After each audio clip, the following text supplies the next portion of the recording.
You want this one? The delicacy. Sticky rice. Sticky rice? Yeah, you need to try. I brought this one because ate like sister. He is giving all the locals here. I like Try sticky it. rice from Thailand. Oh really? This one. That one is mango rice. Oh, it's mango sticky rice in Thailand. But in Siargao with the banana leaf with sweet what we call that one coconut milk and the rice with Sticky. sugar. That is sticky rice. You should try. You should try. And then give me some like score. What do you? Me, I like sticky rice just alone, you know. Yeah, But it's good. it's really good. It's good, yeah. Highly recommended. Yeah, it's like enjoy and thank you so much for trying. I buy all so You buy all, huh? yeah. Nung duman ako sa isang barangay, nakita ko si ate nagbebenta ng suman.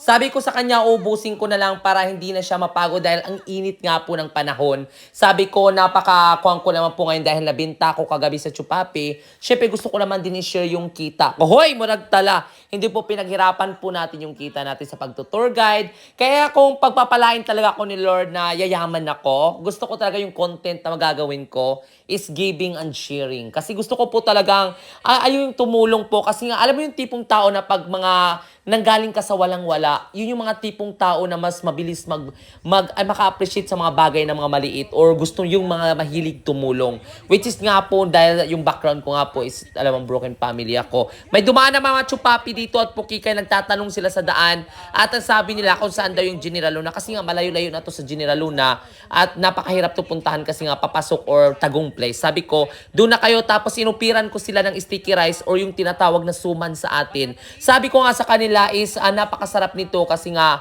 gawa ito sa fresh coconut with kinukover siya ng banana leaf, an special leaf. Napaka-sweet siya kasi may sugar na brown sugar. So, it's mixed like native or kung siya pagkagawa. Very healthy po siya. Sabi natuwa naman sila dahil natikman daw nila sa Thailand na may mga ganito daw. Sabi ko, ibang-iba rin dito sa Siargao at for sure magugustuhan nyo. Siyempre tayo as a Pilipino or sa napaka-approachable natin. Kaya naman siguro mga tourist na pumupunta talaga sa ibang place or sa mga sa Pilipinas. Kasi tayo mga Pilipino napaka-approachable natin at napakagaling natin mag-English. Kaya hindi sila nahihirapan na mag-ikot-ikot sa isang place at magtanong-tanong sa mga lokal kasi Pilipino speak English napaka-fluent. And it's not a fluent pero tawang-tawa rin ako dito kasi nakita ko itong parang manuklism na to.